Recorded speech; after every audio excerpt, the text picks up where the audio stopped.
ओम शांति। आज 5 जुलाई 2025 प्रातःমূল্যি ओम शांति बाप दादा মধুবন। आज মিষ্টি মিষ্টি বাবা বলছেন, মিষ্টি বাচ্চারা, বাবা তোমাদের পড়াচ্ছেন সুন্দর দেবী দেবতা বানানোর জন্য। এই সৌন্দর্যের আধার হলো পবিত্রতা।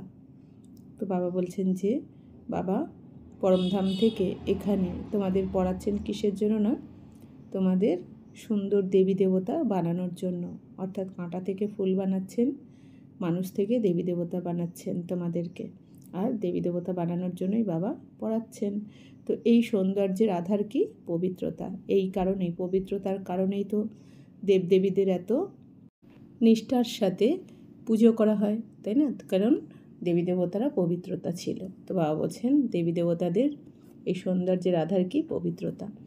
তো প্রশ্ন, আত্মিক বন্যী শিকার উপর যে বন্যী পতঙ্গ নিজেকে নিবেদন করে অর্থাৎ সমর্পণ করে, তাদের নিদর্শন কী হবে? উত্তর, নিবেদিত হওয়া বন্যী পতঙ্গ এক হচ্ছে বন্যী শিকাকে এবং তিনি কেমন তাকে যথার্থরূপে জানে এবং স্মরণ করে। অর্থাৎ বন্যী শিখা অর্থাৎ শিব বাবা, আর বন্যী পতঙ্গ মানে আত্মাদেরকে বোঝানো হয়েছে।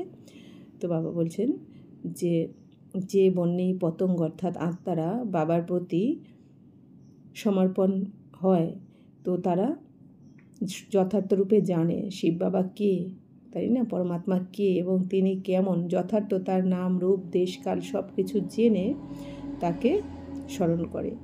আর 2, নিবেদিত হওয়া অর্থাৎ বাবা সমান হওয়া। আর কি আত্মাদের কি করে বোঝা যাবে যে তারা সমর্পণ করেছে? তারা বাবার সমান হয়ে দেখাবে, আত্মারা বাবার সমান হবে অবশ্যই। বাবা যেমন কি নিরহংকারী, নির্বিকারী, তাই না? তো বাবা যেমন কারো দোষ দেখেন না, বাবা যেমন জ্ঞানের সাগর, গুণের সাগর, সুখের সাগর, ক্ষমার সাগর, করুণার সাগর, তো বাবার সমান হবে। বাবা যেমন সাক্ষী দ্রষ্টা, এরকম হবে আত্মারা। 3 হচ্ছে নিবেদিত হওয়া অর্থাৎ বাবার থেকেও উচ্চ রাজত্বের অধিকারী হয়ে যাওয়া। আর 3 নম্বর হচ্ছে সমর্পণ হওয়া, মানে কি বাবার প্রতি যে বাবার থেকেও উচ্চ রাজত্বের অধিকারী হয়ে দেখাতে হবে। এই দুনিয়াতে যেমন বাবা কি চায়? তার সন্তান লৌকিক দুনিয়াতে বাবা মা কি চায়? তার সন্তানরা তাদের থেকেও উঁচুতে উঠুক, তাই না? তেমনি আমাদের শিব বাবাও কি চান? যে বাচ্চারা বাবার সমান হবে, তো তারা তো বাবার থেকে উচ্চ রাজত্বের অধিকারী হবে। আচ্ছা, গীত বেজেছে। জলসা ঘরে জ্বলে ওঠে বন্যী শিখা, পতঙ্গের পুড়ে মরা তাহাতে লেখা। ওম শান্তি। মিষ্টি মিষ্টি আত্মারূপী বাচ্চারা এই গানের লাইন শুনল। এ কথা কে বোঝান? আমাদের আত্মাদের পিতা পরমাত্মা বোঝাচ্ছেন। তিনি বন্যী শিখাও। তো শিব বাবাকে কী বলা হয়? বন্যী শিখা। তার অনেক নাম রাখা হয়েছে, বাবার অনেক স্তুতিও করা হয়। এও তো পরমপিতা পরমাত্মার স্তুতি, তাই না? বাবা বন্যী শিখা হয়ে এসেছেন বন্যী পতঙ্গদের জন্য, অর্থাৎ বন্যী পতঙ্গ মানে আমরা আত্মারা। বন্যী পতঙ্গ যখন বন্যী শিখাকে দেখে তখন তার প্রতি নিবেদিত প্রাণ হয়ে শরীর ত্যাগ করে। অনেক বন্যী পতঙ্গ থাকে যারা বন্যী শিখার কাছে নিজেকে সমর্পণ করে। এর মধ্যেও যখন বিশেষ করে দীপমালা উৎসব হয়, অনেক আলো জ্বলে, তখন ছোট ছোট পতঙ্গ অনেক রাতে মারা যায়। অর্থাৎ যেমন আমরা কালী পুজোর দিন, দীপাবলির দিন কি দেখা যায় যে যখন হ্যালোজেন বা ওরকম টাইপের বড় লাইটগুলো জ্বালানো হয়, তো ওই লাইটের সামনে ছোট ছোট পোকার মতো বা পতঙ্গ এসে কি হয়? মারা যায়। তো বাবাও সেটাই বলছেন যে বাবা হচ্ছেন সেই লাইটের মতন আর কি, অর্থাৎ আমাদের পরমপিতা পরমাত্মা শিব বাবা প্রকাশ স্বরূপ। আর তার কাছে, বাবার কাছে আমরা এখন বন্যী পতঙ্গ অর্থাৎ আত্মারা গিয়ে কি হয় না, বাবার কাছে আমরা সমর্পণ করি, তাই না? তো বাবা বলছেন যে বাচ্চারা তোমরা এখন জানো যে আমাদের বাবা হলেন সুপ্রিম আত্মা, তাকে হুসেনও বলা হয়। তিনি খুব সুন্দর, কেননা তিনি চিরপবিত্র। তো বাবা বলছেন যে বাবা তো আমাদের সুপ্রিম আত্মা, তাই না? পরমাত্মা, আর তাকে হুসেনও বলা হয় কারণ কি বাবা তো খুব সুন্দর, অর্থাৎ কি চিরপবিত্র বাবা, তাই না? বাবা কখনো অপবিত্র হন না, কারণ বাবা তো জন্ম মরণের চক্রে আসেন না। তো আত্মা যখন পবিত্র হয়ে যায় তখন তার শরীরও পিওর এবং ন্যাচারাল সৌন্দর্য পায়। তো আত্মা যখন বাবা বলছেন পবিত্র হয়ে যায়, তখন কিন্তু আত্মা পবিত্র হয়ে গেলে তো আত্মা এই পতিত শরীর আর থাকতে পারবে না, তখন শরীরও কিন্তু আমরা পবিত্র পেয়ে যাই। এখন আমরা আত্মারা বাবার কাছে পুরুষার্থ করে পবিত্র হচ্ছি। আত্মা যেই পবিত্র হয়ে যাবে তখন স্বর্গতে বাবা আমাদের নতুন শরীর, পবিত্র শরীর গিফট করবেন। তো বাবা বলছেন শান্তিধামে আত্মারা পবিত্র থাকে। তারপর যখন এখানে পার্ট প্লে করতে আসে তখন শতপ্রধান থেকে শত রজ এবং তমতে আসে। তো বাবা বলছেন শান্তিধামে যখন এই যে বিনাশের পর বাবা আমাদের শান্তিধামে নিয়ে যাবেন। তো শান্তিধামে তো শরীর থাকে না, শান্তিধামে আত্মারা পবিত্র থাকে, এই জন্য শান্তিধামকে পবিত্র ধামও বলা হয়। তারপর যখন আমরা আত্মারা এখানে পার্ট প্লে করতে আসি তখন আমরা প্রথমে শতপ্রধান অর্থাৎ সত্যযুগ, শত অর্থাৎ তেতা, রজ মানে দাপর, আর তম মানে কলিযুগ, এইভাবে আমরা নিচে নামতে থাকি আস্তে আস্তে। তারপর সুন্দর থেকে শ্যাম, কালো, অপবিত্র হয়ে যায়। তো সুন্দর হচ্ছে সত্যযুগে থাকি, পবিত্র। তো আস্তে আস্তে আমরা নিচে নামতে নামতে কলিযুগে এসে কী হয়ে যাই? শ্যাম হয়ে যাই। এই জন্য কৃষ্ণকেও কি বলা হয়? শ্যাম সুন্দর। তো বাবা বলছেন এটা তো শুধু কৃষ্ণের জন্য বলা হয় না, দেবী দেবতাদের জন্যই বলা হয়। আত্মা যখন পবিত্র হয় তখন তাকে গোল্ডেন এজেড বলা হয়। তো আত্মারা যখন পবিত্র, গোল্ডেন এজেড অর্থাৎ স্বর্ণযুগের বলা হয়, তখন তাদের শরীরও গোল্ডেন এজেড প্রাপ্ত হয়, অর্থাৎ পবিত্র শরীর পাওয়া যায় সত্যযুগে। দুনিয়াও পুরানো আবার নতুন হয়। তো দুনিয়াও কী হয়? পুরানো থেকে নতুন, আবার নতুন থেকে পুরানো, এইভাবে এই খেলা চলতে থাকে। এমন নয় যে আজকাল যারা খুব সুন্দর তাদের আত্মাই পবিত্র, তা নয়। বাবা বলছেন এখন লৌকিক দুনিয়াতে যারা সুন্দর আছে, নারী বা পুরুষ, বাবা বলছেন এরকম নয় যে সুন্দর বলেই তাদের আত্মাও পবিত্র, তা নয়।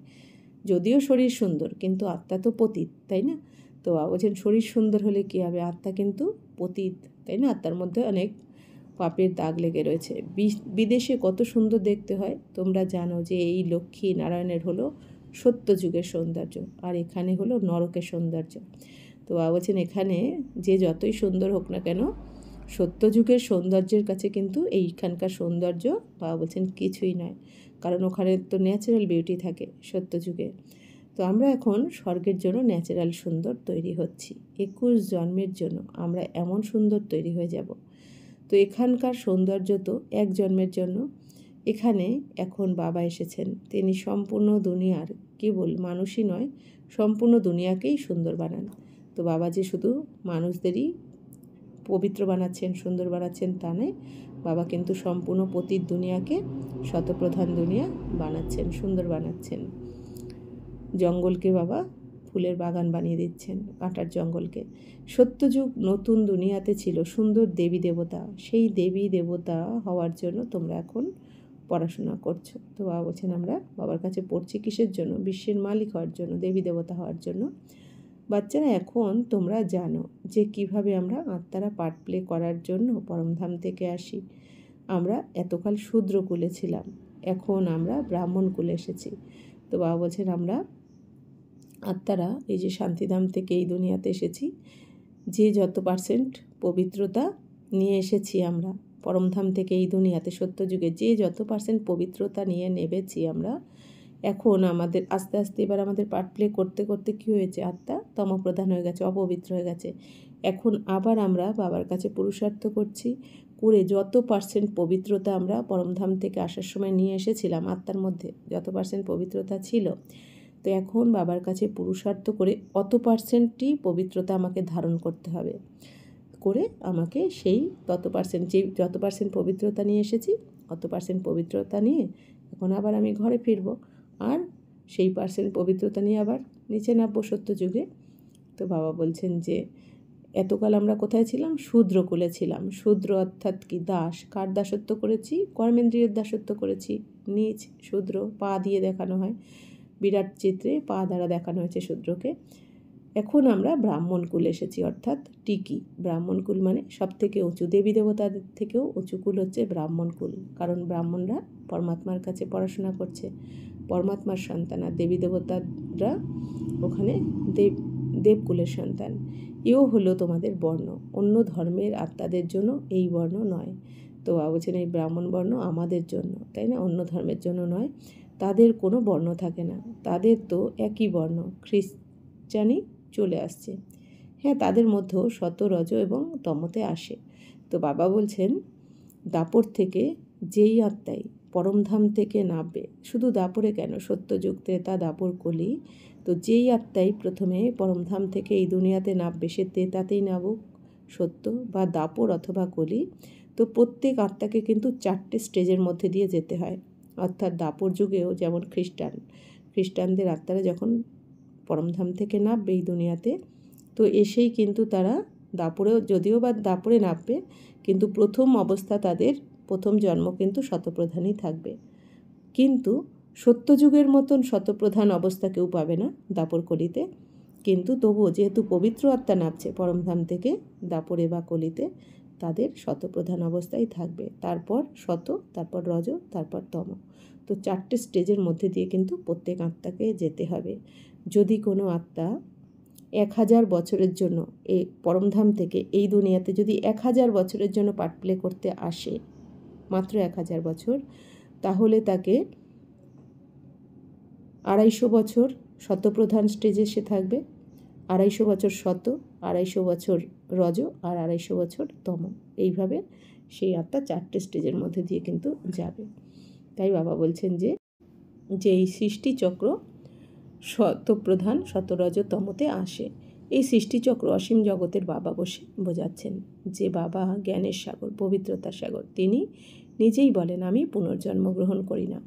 এই জন্য কী বলা হয়, গীতাতেও বলা আছে, আমি অজান্মা। তো বাবা তো জন্ম মৃত্যুর চক্রে আসেন না। তো বাবা এর জন্য, বাবার জ্ঞান গুণ শক্তি কখনো ক্ষয় হয় না, বাবা অপরিবর্তনীয় থাকেন সবসময়। যদিও শিব জয়ন্তী পালন করা হয়, কিন্তু মানুষ এও জানে না যে তিনি কবে আসেন, তার জীবন কাহিনীকেও জানে না। বাবা বলেন, আমি যা বা যেমন, আমার মধ্যে কি পার্ট আছে, সৃষ্টিচক্র কিভাবে ঘুরে, বাচ্চারা আমি তোমাদের কল্পে কল্পে বোঝাই। তো বাবা বলছেন, বাবা যিনি যেমন, বাবার মধ্যে কি কি পার্ট রয়েছে, বাবার এই যে স্বর্গ স্থাপনা করার পার্ট রয়েছে, তাই না? বাবা এসে কি কর্তব্য করেন, ব্রহ্মার দ্বারা স্থাপনা করান, শঙ্করের দ্বারা বিনাশ, আর বিষ্ণুর দ্বারা পালনা। তো এই যে বাবার পাঠ, তো বাবা বলছেন ভ্রষ্টাচারী দুনিয়াকে শ্রেষ্টাচারী বানান, বাবা মনুষ্য থেকে দেবী দেবতা বানান, আমাদের তমপ্রধান থেকে শতপ্রধান বানান, পতিতদেরকে পবিত্র বানান, রাবণ রাজ্যকে রামরাজ্য বানান। তো বাবা বলছেন বাবার যেই পাঠ আর সৃষ্টিচক্র কিভাবে ঘুরছে 5000 বছর ধরে, কিভাবে এই ভারতের উত্থান পতন, সব কিছু কিন্তু বাবা আমাদের প্রত্যেক কল্পে 5000 বছর পর পর এসে বাবাই একমাত্র আমাদের বোঝান। কারণ এই জ্ঞান, উঁচুর থেকে উঁচু জ্ঞান এই দুনিয়াতে তো কারণেই। তো তোমরা জানো যে তোমরা সিঁড়ি নামতে নামতে তমপ্রধান হয়ে গেছো, তোমরাই 84 জন্মগ্রহণ করো। তো বাবা বলছেন সবাই তো 84 জন্ম নেবে না, যারা সত্যযুগের প্রথম জন্মে আসবে তারা 84 জন্মগ্রহণ করবে। আর কিভাবে আমরা সিঁড়ি নামতে নামতে তমপ্রধান হয়েছি, এটা আমরা এখন বাবার কাছে জেনেছি। বাবা বলেন যে বাচ্চারা, আমি সাধারণের শরীরে হুবহু পূর্বকল্পের মতো প্রবেশ করেছি তোমাদের রাজযোগ শেখানোর জন্য। তো বাবা প্রতিকল্পে এই ব্রহ্মা বাবার শরীরেই প্রবেশ করে আমাদের জ্ঞান শোনান, কারণ ব্রহ্মা বাবা সব থেকে বেশি ভক্তি করেছেন। এই জন্য প্রতিকল্পে যেহেতু ড্রামা হুবহু রিপিট হয়, তো ব্রহ্মা বাবার শরীরও ফিক্সড, যে ওনার শরীরেই বাবা প্রতিকল্পে এসে প্রবেশ করে আমাদের এই জ্ঞান শোনাবেন, রাজযোগ শেখাবেন। যোগ তো আজকাল অনেক, ব্যারিস্টারি যোগ, ইঞ্জিনিয়ারিং যোগ। তো বাবা বলছেন কি, ব্যারিস্টারি পড়ার জন্য ব্যারিস্টারের সঙ্গে বুদ্ধির যোগ লাগাতে হয়। আমি ব্যারিস্টার তৈরি হচ্ছি, তাই যিনি পড়ান তাকে তো স্মরণ করে। তো বাবা বলছেন এই দুনিয়াতে যারা ব্যারিস্টারি পড়ছে তারা তার টিচারকে স্মরণ করে, অর্থাৎ তার টিচারের কথা মতো চলে। যে ইঞ্জিনিয়ারিং করছে সে ইঞ্জিনিয়ারিংয়ের টিচারের কথা মতো চলে। তাহলে আমরা কি করছি এখানে, কি পড়াশোনা করছি? দেবী দেবতা হচ্ছি, মানুষ থেকে দেবী দেবতা। তাহলে দেবী দেবতা কী বানাচ্ছেন? আমাদের বাবা, শিব বাবা, পরমাত্মা। এই জন্য আমাদের বাবাকে স্মরণ করতে হবে, অর্থাৎ বাবার শ্রীমতে চলতে হবে। বাচ্চারা, এখন তোমরা আত্ম অভিমানী হওয়ার সংস্কার নিজের মধ্যে ভরতে থাকো। অর্ধেক কল্প তোমরা দেহবোধে ছিলে, বাবা এখন বলছেন তোমরা দেহি অভিমানী হও। তো বাবা বলছেন যে তোমাদের তো এখন আত্ম অভিমানী সংস্কার ভরতে হবে, তাই না? বাবা বলছেন অহংকার যদি করতে হয়, এই অহংকার করো যে আমি আত্মা, আমি দেহ, এটা নয়। তো বাবা বলছেন অর্ধেক কল্প তোমরা দেহবোধে ছিলে দাপর কলিতে। দেহভানে থেকেই তো নানা রকম পাপকর্ম করেছো, পাপের দাগ লেগেছে আত্মার মধ্যে। তাই বাবা বলছেন এখন দেহি অভিমানী, অর্থাৎ আত্ম অভিমানী, নিজেকে আত্মা মনে করো। তো আত্মার মধ্যেই পড়ার সংস্কার থাকে, মনুষ্য আত্মাই জজ হয়। আমরা এখন বিশ্বের মালিক দেবতা হচ্ছি, পরাণ একমাত্র শিব বাবা পরমাত্মা। তো বাবা বলছেন আত্মার মধ্যেই কিন্তু সমস্ত সংস্কার ভরা থাকে আমাদের প্রত্যেক মনুষ্য আত্মার মধ্যে। তো যেই পদ পজিশন পাচ্ছে, জজ, উকিল, ব্যারিস্টার, ইঞ্জিনিয়ার, তো এই সংস্কার কিন্তু আত্মার মধ্যেই রেকর্ড করা থাকে। তো আমরাও বিশ্বের মালিক দেবতা হচ্ছি, তো আমাদের আত্মার মধ্যে সেই পড়াও রেকর্ড হচ্ছে। তো তিনি হলেন জ্ঞানের সাগর। তো আমাদের পড়াচ্ছেন কে? শিব বাবা। তো বাবা হলেন জ্ঞানের সাগর, শান্তি সম্পত্তির সাগর, কারণ বাবাই আমাদের শান্তি, সুখ, শান্তি দিচ্ছেন। এও দেখানো হয় যে সাগর থেকে রত্নের থলি বের হয়। এ হলো ভক্তি মার্গের কথা। তো ভক্তি মার্গে দেখিয়ে দিয়েছে সাগর দেবতা জল থেকে উঠে থালা ভরে রত্ন দিয়েছে ভক্তকে। তো বাবা বলছেন যে বাবাকে রেফার করতে হয়। বাবা বোঝান যে এ হলো অবিনাশী জ্ঞানরত্ন, কিন্তু আসলে কোনো সাগর থেকে, কোনো সাগরের নিচ থেকে কোনো রকম জল দেবতা বা সাগর দেবতা উঠে আসেনি। আসলে সাগর মানে এখানে জ্ঞানের সাগর, শিব বাবাকে বলা হয়েছে। আর বাবা এসে আমাদের এই জ্ঞান রত্ন দিচ্ছেন থলি ভরে আমাদের। তো এই হলো বাবা বলছেন ওটা তো ভক্তি মার্গের কথা। তো বাবা বোঝান যে হলো অবিনাশী জ্ঞান রত্ন, তাই না? বাবা আমাদের কি ভরে দিচ্ছেন? ঝুলি ভরে কি দিচ্ছেন? অবিনাশী জ্ঞান রত্ন দিচ্ছেন রোজ।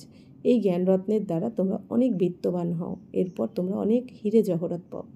তো বাবা বলছেন এই জ্ঞান রত্নের দ্বারাই আমরা স্বর্গে চলে যাই। ওখানে গিয়ে যত এখানে আমরা পড়াশোনা করতে পারি, কারণ এই একটা জ্ঞান রত্ন বাবা বলে লাখ টাকারও সমান, তাই না? তো যত আমরা এখানে এই জ্ঞানরত্ন নিয়ে বিত্তবান হই, তত আমরা স্বর্গতে গিয়েও হিরে জহরত পাই।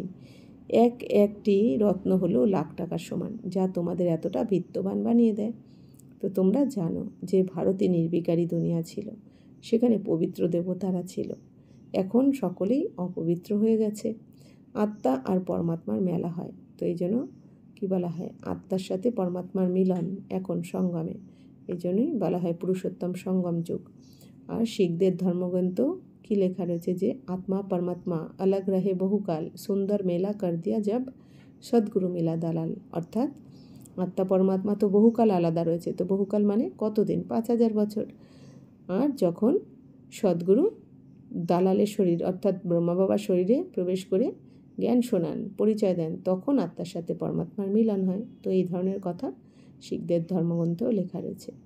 আত্মা শরীরে থাকে তখনই শুনতে পায়, পরমাত্মাও শরীরেই আসেন। তো আত্মা যেহেতু আমরা মুখের ভাষা বুঝি, আমরা যেহেতু শরীরে প্রবেশ করে পার্ট প্লে করছি, এই জন্য পরমাত্মা যদি প্রেরণা দিতেন, আকাশবাণী করে বলতেন, তাহলে তো আমরা বুঝতাম না। তো এই জন্য বাবাকেও আমাদের পড়ানোর জন্য একটা শরীর গ্রহণ করতে হয়, অর্থাৎ লোন নিতে হয়। তো আত্মা আর পরমাত্মার ঘর হলো শান্তিধাম। সেখানে কোনো শব্দ থাকে না, সাইলেন্স ওয়ার্ল্ড এই জন্য বলা হয়, বা শান্তিধাম। এখানে পরমাত্মা বাবা এসে বাচ্চাদের সঙ্গে মিলিত হন। এখানে তিনি শরীরে মিলিত হন, ওখানে বিশ্রামে থাকেন। শান্তিধামে বাবা বিশ্রামে থাকেন, আর এখানে বাবা এসে শরীরে মিলিত হয়ে আমাদের রাজ্য শেখান। বাচ্চারা, এখন তোমরা পুরুষোত্তম সঙ্গম যুগে আছো। তো পুরুষোত্তম অর্থাৎ আত্মা হচ্ছে পুরুষ আর উত্তম হচ্ছে সর্বশ্রেষ্ঠ। তো আমরা এখন সঙ্গম যুগে যখন বাবার সাথে মিলিত হয়েছি, তো ভগবানের সাথে মিলিত হওয়ার পর আমরা আত্মারা বাবার কাছে পড়াশোনা করে সর্বশ্রেষ্ঠ হচ্ছি, উত্তম হচ্ছি। এই জন্য পুরুষোত্তম সঙ্গম যুগ। বাকি দুনিয়া কলিযুগে আছে। বাবা তোমাদের বসে বোঝান, ভক্তি মার্গে খরচা করে, চিত্র অনেক বানায়, বড় বড় মন্দির বানায়। না হলে কৃষ্ণের চিত্র তো ঘরেও রাখতে পারে। চিত্র তো অনেক সস্তা, তবু এত দূরে দূরে মন্দিরে কেন যায়? সে হলো ভক্তিমার্গ। তো বাবা বলছেন ঘরে রেখে দিলেই তো হয় চিত্র, কিন্তু মন্দিরেই কেন যায়? তাহলে ঘরের যে চিত্র রাখা রয়েছে তার মধ্যে কি ভগবান নেই? তো বাবা বলছেন কি ভক্তি তো করে, কিন্তু বোঝে না কিছু, অন্ধশ্রদ্ধা। তো বাবা বলছেন যে এত দূরে দূরে মন্দিরে তাহলে তারা কেন যায়? তো সত্যযুগে এই মন্দির ইত্যাদি থাকে না, সেখানে সকলেই পূজ্য, আর কলিযুগে সকলেই পূজারী। তো বাবা বলছেন সত্যযুগে তো মন্দির থাকবে না, ওখানে চৈতন্য রূপে দেবী দেবতারা বসবাস করবে। এই জন্য ওখানে পূজা বা ভক্তি বা গুরু করা এসব বা শাস্ত্র পড়তে হবে না, এসব থাকবে না।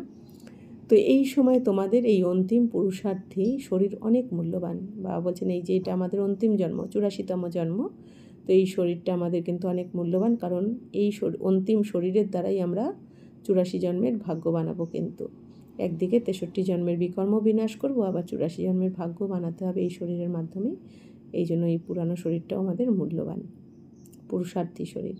তো এই শরীরে তোমরা অনেক উপার্জন করো, অসীম জগতের পিতার সঙ্গেই তোমরা খাওয়া দাওয়া করো। তো বাবা বলছেন যে যদি এই শরীরটা চলে যায় তাহলে উপার্জন করব কি করে? তো এই জন্য এই শরীরটাও মূল্যবান আমাদের এই সময়ের জন্য।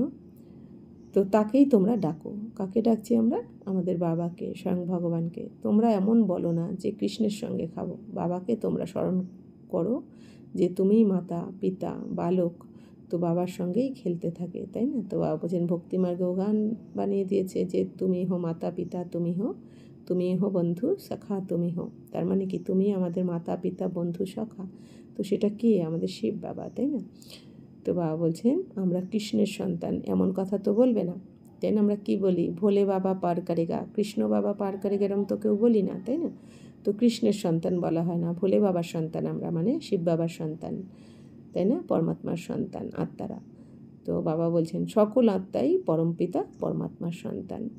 আত্মা শরীরের দ্বারাই বলে তুমি যখন আসবে তখন আমরা তোমার সাথেই খেলা করব, খাবো, সব কিছুই করবো। তো আমরা দাপর কলিতে ভগবানকে ডেকেছি, বাবাকে ডেকেছি, আর কথা দিয়েছি বাবাকে যে যখন তুমি আসবে তখন তোমার সাথেই আমরা খেলা করব, খাবো, সব কিছুই করবো। তো বাবা বলছেন এখন তো আমি এসেছি, তো এখন তোমরা আমার হয়ে যাও। এই ব্রহ্মা হলেন অসীম জগতের রচয়িতা। বাবা এনার মধ্যে প্রবেশ করে এনাকে অ্যাডপ্ট করেন, এনাকে বলেন তুমি আমার। এ হলো মুখবংশাবলী। তো শিব বাবা ব্রহ্মা বাবার শরীরে প্রবেশ করে ব্রহ্মা বাবার দ্বারাই তো রচনা করছেন। তো ব্রহ্মা বাবা হলেন মনুষ্য সৃষ্টির রচয়িতা, আর শিব বাবা হলেন মনুষ্য সৃষ্টির বীজরূপ। তো বাবা ওনার মধ্যে প্রবেশ করে প্রথমে তো ব্রহ্মা বাবাকে অ্যাডপ্ট করলেন, তাই না? যে তুমি আমার সন্তান। তো এটাই হলো মুখবংশাবলী। স্ত্রীকে যেমন অ্যাডপ্ট করে, তাই না? সেও মুখবংশাবলী হলো, তখন বলবে তুমি আমার। তো লৌকিক দুনিয়াতেও বিয়ের সময় স্বামী স্ত্রীকে কি বলে? বিয়ের সময় যে আজ থেকে তোমার ভরণ পোষণ নিলাম, তাই না? স্ত্রী রূপে গ্রহণ করলাম, তার মানে কি? সেটাই হলো অ্যাডপশান বা অ্যাডপ্ট করা, তাই না? স্বামী তো আর স্ত্রীকে জন্ম দেবে না, অ্যাডপ্ট করে নেবে ওইভাবে। তেমনি শিব বাবাও ব্রহ্মা বাবার শরীরে প্রবেশ করে ফার্স্ট শিব ব্রহ্মা বাবাকে অ্যাডপ্ট করেন যে তুমি আমার সন্তান বা তুমি আমার। তো স্ত্রীকে যেমন অ্যাডপ্ট করে, তো তখন বলবে তুমি আমার। তারপর তার থেকে কুলজাত সন্তান হবে। এই নিয়ম কোথা থেকে চলে আসছে? বাবা বলেন যে আমি এনাকে অ্যাডপ্ট করেছি, তাই না? মানে ব্রহ্মা বাবাকে, এনার দ্বারা তোমাদের দত্তক নিই। তো বাবা এসে প্রথমে ব্রহ্মা বাবাকে অ্যাডপ্ট করেন, তারপর ব্রহ্মা বাবার দ্বারা আমাদেরকে দত্তক নেন, অ্যাডপ্ট করেন। তোমরা হলে আমার সন্তান, কিন্তু এ হলো পুরুষ। তারপর তোমাদের সকলকে সামলানোর জন্য সরস্বতীকেও অ্যাডপ্ট করা হয়েছে। তো শিব বাবা বলছেন যে এবার শিব বাবা এসে তো ব্রহ্মা বাবাকে অ্যাডপ্ট করলেন, এই জন্য ব্রহ্মা মানে বড় মা, তাই না? তো কিন্তু ব্রহ্মা বাবার যেহেতু শরীর পুরুষের, তাই বাবা বলছেন সকলকে সামলানোর জন্য সরস্বতীকে, অর্থাৎ জগদম্বে সরস্বতীকেও অ্যাডপ্ট করা হয়েছে। তিনি মাতার টাইটেল পেয়েছেন। সরস্বতী নদী, নদী তো মা হলো, তাই না? বাবা হলেন সাগর, ইনিও সাগর থেকেই নির্গত হয়েছেন। ব্রহ্মপুত্র নদী আর সাগরের অনেক বড় মেলা হয়, এমন মেলা আর কোথাও হয় না। তো বাবা বলছেন যে বাবা হলেন সাগর, আর ব্রহ্মা বাবা হলেন গঙ্গা, আর আমরা হচ্ছি জ্ঞান নদী। ব্রহ্মা বাবা জ্ঞান, শিব বাবা জ্ঞান সাগর, ব্রহ্মা বাবা জ্ঞান গঙ্গা, আর আমরা হচ্ছি জ্ঞান নদী। তো বাবা বলছেন ব্রহ্মপুত্র নদী আর সাগরের অনেক বড় মেলা হয়, এখন মেলা আর কোথাও হয় না, সে হলো নদীর মেলা, আর এ হলো আত্মার পরমাত্মার মেলা। তো অ্যাকচুয়ালি আত্মার পরমাত্মার মেলা। বাকি দাপর কলিতে নদীর মেলা দেখিয়ে দিয়েছে, তাও যখন তিনি শরীরে আসেন তখনই এই মেলা হয়। তো শিব বাবা যতক্ষণ না শরীরে প্রবেশ করছেন ততক্ষণ তো আত্মা পরমাত্মার মিলন হয় না, তো মিলনকেই বলা হয় মেলা। বাবা বলেন যে আমি হলাম হুসেন, আমি এনার মধ্যে কল্পে কল্পে প্রবেশ করি, এও ড্রামাতেই নির্ধারিত রয়েছে। তো বাবা বলছেন প্রতি কল্পে এটাই নির্ধারণ করা রয়েছে যে বাবা ব্রহ্মা বাবার শরীরে প্রবেশ করেই আমাদের অ্যাডপশন করবেন। তোমরা নতুন দুনিয়াতে এসেছো, তার কত সময় অতীত হয়েছে? 5000 বছর, তাই না? আমরা বাবাকে ছেড়ে এসেছি কতদিন হয়েছে? 5000 বছর। তোমরা এখন প্রত্যেকেই এক একজন সদর্শন চক্রধারী। তো বাবা বলছেন এখন তো আমরা সদর্শন চক্রধারী হয়ে গেছি। সদর্শন চক্রধারী অর্থাৎ কি? আমরা এখন নিজেকে দর্শন করা, সদর্শন মানে নিজেকে দেখা, যে আমরা কে ছিলাম, কোথায় ছিলাম, কে ছিলাম, আর এখন কি হয়েছে, আর কি হতে হবে। আর আমাদের মধ্যে যে অবগুণ, সেই অবগুণের গলা কাটতে হবে চক্র দিয়ে, অর্থাৎ 84 চক্র মন বুদ্ধির দ্বারা আমাদের দেখতে হবে যে 84 জন্মে আমি কিভাবে পার্ট প্লে করেছি, করে আমাদের এই সুদর্শন চক্রের দ্বারা অবগুণের গলা কাটতে হবে আমাদের। তো তোমরা বুঝতে পারো, আমরা প্রথমে ব্রাহ্মণ ছিলাম, তারপর দেবতা হয়েছি। বাচ্চারা, তোমরা এখন বাবার কাছ থেকে শান্তিধাম আর সুখধামের উত্তরাধিকার পাচ্ছ। তো বাবার থেকে আমরা এখন কোন উত্তরাধিকার নিচ্ছি? এক হচ্ছে শান্তিধাম, তারপর সুখধাম, মুক্তি আর জীবন মুক্তি। বাবা এসে একত্রে 3 ধর্মের স্থাপনা করেন, বাকি সব ধর্মের বিনাশ করেন। তো বাবা এখন এসে কোন 3 ধর্মের স্থাপনা করছেন? ব্রাহ্মণ ধর্ম, দেবী দেবতা ধর্ম আর ক্ষত্রিয় ধর্ম। আর বাকি সব ধর্মের বিনাশ হয়ে যাবে। তোমরা তোমাদের ফিরিয়ে নিয়ে যাওয়ার জন্য সদ্গুরু বাবাকে পেয়েছ। মানুষ ডাকেও আমাকে সদ্গতিতে নিয়ে যাও, শরীরের বিনাশ করাও। তো বাবা বলছেন, এখন তো আমরা বাবাকে পেয়েছি, গুরুরও গুরু, সদ্গুরু, তাই না? সত্যপিতাকে পেয়েছি। আর এই দুনিয়ায় মানুষ ডাকেও তো বাবাকে যে আমাকে সদ্গতিতে নিয়ে যাও, শরীরের বিনাশ করাও। তো তাই জন্য বাবা এসেছেন। তো বাবাকেই বলা হয় কালেরও কাল, মহাকাল। কেন? কারণ বাবা যখন আসেন এই দুনিয়াতে তখন কিন্তু সমস্ত আত্মাদেরকে নিয়ে যান। মৃত্যু আসলে কি হয়? একজনকে নিয়ে যায়। কিন্তু বাবা যখন এই দুনিয়াতে আসেন 5000 বছর পর পর, তখন বাবা রাজযোগ শিখিয়ে সমস্ত পুরনো ধর্মের বিনাশ করে এক আদি সনাতন দেবী দেবতা ধর্মের স্থাপনা করে সমস্ত আত্মারূপী সন্তানদের বাবা ঘরে ফিরিয়ে নিয়ে যান বলে বাবাকে বলা হয় কালেরও কাল, মহাকাল। তিনি সবাইকে শরীর থেকে মুক্ত করে সাথে করে নিয়ে যান। তিনি হলেন সুপ্রিম গাইড। তো বাবা আমাদের গাইড করে এখন নিয়ে যাচ্ছেন ঘরে, অর্থাৎ রাস্তা দেখাচ্ছেন, সুখ শান্তির রাস্তা দেখাচ্ছেন। সকল আত্মাদের ফিরিয়ে নিয়ে যান। হলো ছিছি শরীর। মানুষ এই শরীরের বন্ধন থেকে মুক্ত হতে চায়, তাই না? তো এইখানে আমাদের এই যে শরীর, এটা তো ছিছি, নোংরা, অপবিত্র গেছে। তো মানুষ এই শরীর থেকে এই শরীরের বন্ধন থেকে মুক্ত হতে চায়। তো বলে শরীরের বিনাশ হলে বন্ধন মুক্ত হবে। এখন তিনি তোমাদের এই সব আসুরি বন্ধন থেকে মুক্ত করে সুখের দৈবী সম্বন্ধে নিয়ে যান। তো এই জন্য বাবা এসেছেন আমাদের মনের ইচ্ছা পূর্ণ করতে, যে সমস্ত আসুরি বন্ধন থেকে, আমাদের কাম, ক্রোধ, লোভ, মোহ, অহংকার, এইসব বন্ধন থেকে মুক্ত করে বাবা আমাদেরকে সুখের দৈবী সম্বন্ধে নিয়ে যাচ্ছেন। তো বন্ধন মানে দাপর কলিতে নরকে হচ্ছে কর্মবন্ধন, আর সত্যতে তাতে হচ্ছে কর্ম সম্বন্ধ, অর্থাৎ ওখানে সুখই থাকে, ওখানে কখনো বন্ধন হয় না। যেহেতু আমরা আত্মিক স্থিতিতে থেকে কর্ম করি সত্যতে, তাতে ওই জন্য বলা হয় ওখানে সম্বন্ধ, দৈবী সম্বন্ধ। আর এখানে আসুরি বন্ধন, কর্মের বন্ধন। তো তোমরা জানো যে আমরা ভায়া শান্তিধাম হয়ে সুখধামে আসব। তো বিনাশ হয়ে গেলে কী হবে? আমরা প্রথমে শান্তিধাম, সেখান থেকে আবার সুখধাম স্বর্গে আসবো পার্ট প্লে করতে। তারপর কিভাবে দুঃখধামে আসো তাও তোমরা জানো। তো তারপর এখন আমরা জেনেছি সঙ্গম যুগে যে সত্যযুগ থেকে কিভাবে আমরা আস্তে আস্তে একটু একটু করে নিচে নেমেছি, যেটা এতদিন আমাদের জানা ছিল না। তো তোমরা বিশ্বের মালিক হও, আবার ব্রহ্মাণ্ডের মালিকও হও।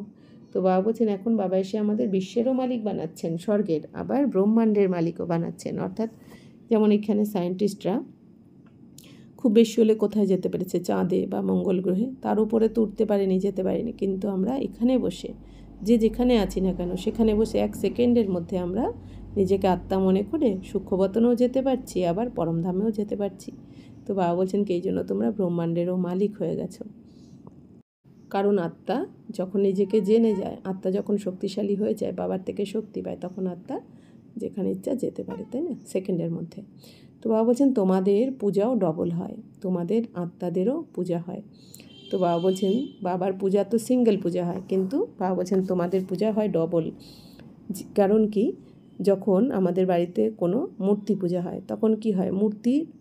মূর্তিরও পূজা হয়। আবার ব্রাহ্মণ যখন পুজো করতে আসে সাথে করে শালগ্রাম শিলা অর্থাৎ নারায়ণ শিলা নিয়ে আসে, তাহলে ডবল পূজা হলো। নারায়ণ শিলারও পুজো করে, আবার মূর্তিরও পূজা করে, তাহলে ডবল পূজা। কিন্তু শিব বাবার যখন পুজো হয় তখন কিন্তু নারায়ণ শিলা লাগে না, তাই না? কারণ উঁচুর থেকে উঁচু তো শিব বাবা। তো তাই বাবা বলছেন বাবার তো সিঙ্গেল পূজা হয়, তোমাদের তো ডবল পূজা হয়। তো তোমাদের আত্মাদেরও পূজা হয়, আবার দেবতা বর্ণতেও পূজা হয়। তো অর্থাৎ ওই যে বললাম দেবতা রূপে মূর্তির পুজো, আবার ওইদিকে শালগ্রামেরও পুজো হয়। শালগ্রাম মানে আত্মা। আমার তো একবারই অর্থাৎ শিবলিঙ্গের রূপে পূজা হয়, আমি তো আর রাজা হই না। আমি তোমাদের কত সেবা করি। তো বাবা বলছেন কি, বাবা হচ্ছেন সবথেকে নিষ্কাম সেবাধারী। এই দুনিয়াতে দেহধারীরা কেউ নিষ্কাম হতেই পারে না। প্রত্যেকের যতই ক্লোজ রিলেশন হোক, কিছু না কিছু কিন্তু আশা থাকে, কোনো না কোনো ভবিষ্যতের জন্য আশা করে, সহযোগের আশা করে কিছু সেবা করার আগে। নিষ্কাম হতেই পারে না, কিন্তু একমাত্র নিষ্কাম সেবা বাবারই হয়। যে কেন? কারণ বাবা এসে আমাদের এখন কত সেবা করছেন, অর্থাৎ কি আমাদের পতিত থেকে পবিত্র বানাচ্ছেন, কাঁটা থেকে ফুল বানাচ্ছেন, আর আমাদের স্বর্গে দেবী দেবতা রূপে ট্রান্সফার করে দিচ্ছেন। অথচ বাবা কিন্তু স্বর্গে যায় না, বাবা কিন্তু স্বর্গের মালিক হয় না, আমাদের বানান। তো বাবাই আমাদের রাজা, এই দেবী দেবতা বানিয়ে বাবা পরমধামে চলে যান বিশ্রাম নিতে। এই জন্য বাবাই হচ্ছে একমাত্র নিষ্কাম সেবাধারী। কোনো কিছু বাবা আশা করেন না। এমন বাবাকে তোমরা কেন ভুলে যাও? হে আত্মা, নিজেকে আত্মা মনে করে আমাকে স্মরণ করো, তাহলে তোমাদের বিকর্ম বিনাশ হবে, বাবা বলছেন।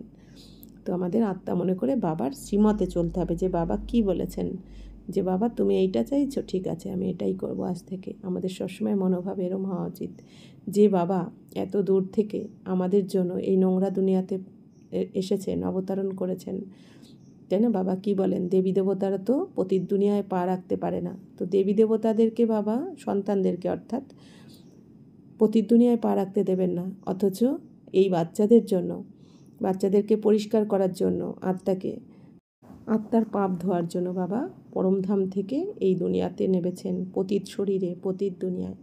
তো এরকম বাবাকে তো আমাদের ভুলে যাওয়া উচিত নয়। তো বাবার স্মরণে থাকতে হবে। তোমরা এখন কার কাছে এসেছো? বাবা জিজ্ঞাসা করছেন। প্রথমে বাবা, তারপর দাদার কাছে। তো প্রথমে শিব বাবা, তারপর আমাদের ব্রহ্মা বাবার আত্মা অর্থাৎ দাদা। এখন বাবা, তারপর গ্রেট গ্রেট গ্র্যান্ডফাদার, আদিদেব, আদম। কেননা অনেক জেনারেশন তৈরি হয়, তাই না? তো বাবা বলছেন গ্রেট গ্রেট গ্র্যান্ডফাদার ব্রহ্মা বাবাকে, আদিদেব মানে ব্রহ্মাকে বলা হয়, আদম মানে আদি মানব। কে? ব্রহ্মা বাবা। যেহেতু প্রথমে এসে বাবা ব্রহ্মা বাবাকেই অ্যাডপ্ট করেন, তাহলে গ্রেট গ্রেট গ্র্যান্ডফাদার কেন বলা হয়? কারণ প্রথমে শিব বাবা এসে ব্রহ্মা বাবাকে অ্যাডপ্ট করেন, তাহলে ব্রহ্মা বাবার তারপরে মুখের দ্বারা দাদি দিদিদেরকে অ্যাডপ্ট করেছেন, তারপর আবার দাদি দিদিদের দ্বারা অন্য অন্য আত্মাদেরকে অ্যাডপশান হয়েছে, আবার এইভাবে একের পর এক জেনারেশান অনুযায়ী চলেছে। তো এই জন্য বাবা কী বলছেন, যে সবথেকে প্রথমকে ব্রহ্মা বাবা, এই জন্য গ্রেট গ্রেট গ্র্যান্ডফাদার বলা হয়। শিব বাবাকে কেউ গ্রেট গ্রেট গ্র্যান্ডফাদার বলবে কি? বাবা প্রতিটি বিষয়ে তোমাদের অনেক উচ্চ বানান, এমন বাবা পাও, তারপর তোমরা তাকে ভুলে যাও কেন? তো বাবা বলছেন, তোমাদের এত প্রিয় বাবা, যিনি নাকি এসে তোমাদের কী থেকে কী বানিয়ে দিচ্ছেন, তোমাদের সব পাপ ক্ষমা করে দিয়ে তোমাদেরকে যে রাজত্ব তোমরা হারিয়ে ফেলো বারবার প্রতি গল্পে, আর বাবা আবার এসে দিয়ে যায়। তো এরম বাবাকে বাবা বলছেন কেন ভুলে যাও তোমরা?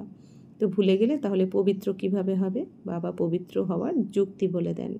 তো এই স্মরণেই তোমরা খাদ মুক্ত হয়ে যাবে। তো বাবা বলছেন বাবার স্মরণে থাকলেই আত্মার মধ্যে যে খাদ জমা হয়েছে, তো সেটা মুক্ত হয়ে যাবে, অর্থাৎ দাগ, পাপ। তো বাবা বলছেন বাবাকে লেখে, বাবা আমার অধঃপতন হয়েছে, নিজের মুখ কালিমা লিপ্ত করে ফেলেছি। বাবা বলেন আমি তোমাদেরকে অপরূপ সুন্দর বানানোর জন্য এসেছি, আর তোমরা নিজেদের মুখ কালিমা লিপ্ত করেছো। তোমাদের তো সদা অপরূপ সুন্দর হওয়ার পুরুষার্থ করতে হবে। তো বাবা বলছেন কি, এখন তোমরা অপবিত্র হয়েও না, তাই না? পাপকর্মে লিপ্ত হয়েও না। বাবা বলছেন আমি তো তোমাদের অপরূপ সুন্দর বানাতে এসেছি, তাই না? তো এই জন্য পুরুষার্থ করতে হবে। আচ্ছা, मीठे मीठे सिकिलदे बच्चों प्रति माता पिता बाप दादा का याद प्यार और गुड मॉर्निंग। रूहानी बाप की रूहानी बच्चों को नमस्ते। हम रूहानी बच्चों की रूहानी बाप दादा को पदम गुना नमस्ते नमस्ते नमस्ते। थैंक यू बाबा, शुक्रिया बाबा। ধারণার জন্য মুখ্য সার 1 নম্বর, এই অন্তিম পুরুষার্থী শরীর হলো অত্যন্ত ভ্যালুয়েবল। এই শরীরের দ্বারা অনেক উপার্জন করতে হবে। অসীম জগতের বাবার সাথে আহার পানীয় গ্রহণ করে সর্বসম্বন্ধের অনুভব করতে হবে। 2, এমন কোনো কর্ম করবে না যাতে ব্রাহ্মণ পরিবার বা বাবার সম্মানহানি হয়। আত্মঅভিমানী হয়ে সম্পূর্ণ পবিত্র হতে হবে। এই স্মরণের দ্বারাই পুরানো খাদ দূর হবে, অর্থাৎ যত বাবার স্মরণে থাকবো, আমার শ্রীমতে চলবো, তত আত্মার মধ্যে যে পাপের দাগ রয়েছে সেটা দূর হয়ে যাবে। বরদান, শোনার সাথে সাথে স্বরূপ হয়ে মনের মনোরঞ্জনের দ্বারা সদা শক্তিশালী আত্মা ভব। প্রতিদিন মনের মধ্যে নিজের প্রতি এবং অন্যদের প্রতি উৎসাহ উদ্দীপনার সংকল্প নিয়ে এসো। নিজেও সেই সংকল্পের স্বরূপ হও আর অন্যদের সেবাতেও লাগাও, তাহলে নিজের জীবনও সবসময়ের জন্য উৎসাহিত হয়ে যাবে আর অন্যদেরকেও উৎসাহ দিতে পারবে। তো বাবা বলছেন প্রত্যেক দিন তোমাদের প্রতিদিন মনের মধ্যে নিজের প্রতি আগে অন্যদের প্রতি উৎসাহ উদ্দীপনার সংকল্প আনতে হবে। বাবা বলছেন আমাদের সংকল্প কীরম হয়, নেগেটিভ হয়, ব্যর্থ হয়, কমজোর হয়, দুর্বল হয়। এই জন্য বাবা বলছেন যে না, এরম সংকল্প নয়, তোমাদের উৎসাহ উদ্দীপনার সংকল্প নিয়ে আসতে হবে। যে দৃঢ়তার সংকল্প আমাদের করতেই হবে, তাই না? বাবাকে পেয়েছি, দুনিয়ার পরিবর্তন হচ্ছে, এত শ্রেষ্ঠ জন্ম পেয়েছি, এত শ্রেষ্ঠ দায়িত্ব পেয়েছি, তো আমাদের উৎসাহ উদ্দীপনার সংকল্প আনা উচিত। তো বাবা বলছেন নিজেও সেই সংকল্পের স্বরূপ হও। যে দৃঢ়তার সংকল্প আনবে, উৎসাহ উদ্দীপনার সংকল্প, যে পজিটিভ সংকল্প করবে, তো বাবা বলছেন সেই সংকল্পের স্বরূপ তোমাকে হতে হবে আর অন্যদের সেবাতেও সেই সংকল্পকে লাগাতে হবে। তো নিজের জীবনও বাবা বলছেন সবসময়ের জন্য উৎসাহিত হয়ে যাবে আর অন্যদেরকেও তুমি উৎসাহ দিতে পারবে। তাহলে তো সব কিছুর মূলে কি নির্ভর করছে? আমাদের পজিটিভ সংকল্প, তাই না? দৃঢ়তার সংকল্প। যেরকম মনোরঞ্জনের প্রোগ্রাম হয়, এই রকম প্রতিদিন মনের মনোরঞ্জনের প্রোগ্রাম বানাও। তো বাবা বলছেন যেরকম এই দুনিয়াতে মনোরঞ্জন করার জন্য প্রোগ্রাম বানানো হয়, তাই না, এন্টারটেন করার জন্য, তেমনি প্রতিদিন মনের এন্টারটেন করার জন্য তোমরা প্রোগ্রাম বানাও। যা কিছু শুনছো তার স্বরূপ হও, তাহলে শক্তিশালী হয়ে যাবে। তো আমরা তো সবাই চাই আমরা টেনশন ফ্রি হতে, আমরা পজিটিভ সংকল্প করতে চাই, কিন্তু পারি না, কারণ মন চঞ্চল, মনের মধ্যে দুঃখ রয়েছে, টেনশন রয়েছে, চিন্তা রয়েছে। তো চিন্তা মুক্ত হওয়ার জন্য আমাদের সবসময় একটা পয়েন্ট যদি আমরা মনে রাখি যে আমাদের যে কোনো ব্যক্তি, বস্তু, পদার্থ, এদের থেকেই তো আমরা দুঃখটা পাই, তাই না? আমাদের মনের মতন যখন কোনো কাজ কেউ করে না, কোনো মনের মতন কোনো কাজ হচ্ছে না, পরিস্থিতি হচ্ছে না, তখনই আমরা দুঃখী হয়ে পড়ি। তো সবসময় আমাদের মনে রাখা উচিত যে কোনো ব্যক্তি, বস্তু বা পদার্থ যা কিছুই আমি ইউজ করছি সেটা ড্রামাতে যতক্ষণ আমার ইউজ করার আছে ততক্ষণ ইউজ করতে পারবো, তার বেশি 1 সেকেন্ডও কিন্তু আমরা ইউজ করতে পারবো না, সেটা যে কোনো ব্যক্তি, বস্তু, পদার্থ যাই হোক না কেন। তো ড্রামা অনুসারে যে কোনো ব্যক্তি বস্তুকে যতক্ষণ ইউজ করার পরে, তো ড্রামাতে যতক্ষণ থাকবে না, তারপর কিন্তু 1 সেকেন্ডের মধ্যে সেই ব্যক্তি, বস্তু, পদার্থ আমার কাছ থেকে চলে যাবে। তো এইভাবে যদি আমরা মনকে বুঝিয়ে দিতে পারি, তাহলে কী হবে? আমাদের মন চঞ্চলতা করবে না, তাই না? শান্ত হতে থাকবে, তো টেনশন ফ্রি হতে পারবো। তখন আমরা কিন্তু মনোরঞ্জনের প্রোগ্রাম বানাতে পারবো। তো বাবা বলছেন তখন আমাদের কি হবে? শক্তিশালী হয়ে যাব আমরা। স্লোগান: অন্যদেরকে পরিবর্তন করার পূর্বে নিজেকে পরিবর্তন করে নাও, এটাই হলো বুদ্ধিমানের কাজ। তো বাবা বলছেন এই দুনিয়াতে কেউ কখনো অন্যদেরকে পরিবর্তন করতে পারেনি আর পারবেও না, কারণ এই দুনিয়াতে প্রত্যেকের সংস্কার আলাদা, প্রত্যেক আত্মার পার্ট আলাদা। কি করে আমরা পরিবর্তন করব, তাই না? আমরা যখন চাইছি আমার মনের মতন হোক, আমরা কি মনে করি? এই দুনিয়াতে সবাই মনে করে আমি যেটা ভাবছি, আমি যেটা চাইছি সেটাই ঠিক। তো অন্য আত্মারাও তো সেটাই ভাবছে যে আমি যেটা ভাবছি, আমি যেটা চাইছি সেটাই ঠিক। তো এই জন্য এই দুনিয়াতে কেউ কাউকে কখনো পরিবর্তন করতে পারেনি, একমাত্র আমরা নিজেকে পরিবর্তন করতে পারি। এইটা আমাদের হাতে রয়েছে, বাকি কোনো কিছু আমাদের হাতে নেই। তো নিজেকে পরিবর্তন করলেই কিন্তু আমাদের সংসার, আমাদের মন, আমাদের দুনিয়া, তাই না, সব কিছু পরিবর্তন হয়ে যাবে। তো বাবা বলছেন যে অন্যকে পরিবর্তন করার চেষ্টা করো না, আগে নিজেকে পরিবর্তন করো, এটাই হচ্ছে বুদ্ধিমানের কাজ। কারণ যেই আত্মা যেই পাঠ পেয়েছে তাকে তো সেটা প্লে করতেই হবে, আমি চাইলেই সে কী করে পরিবর্তন হবে? যে যার কর্ম অনুযায়ী ভাগ্য বানিয়ে এনেছে, এই জন্য কাউকে কিন্তু পরিবর্তন করা যাবে না, একমাত্র নিজেকে আমরা পরিবর্তন করতে পারি বাবার শ্রীমত অনুযায়ী। ওম শান্তি।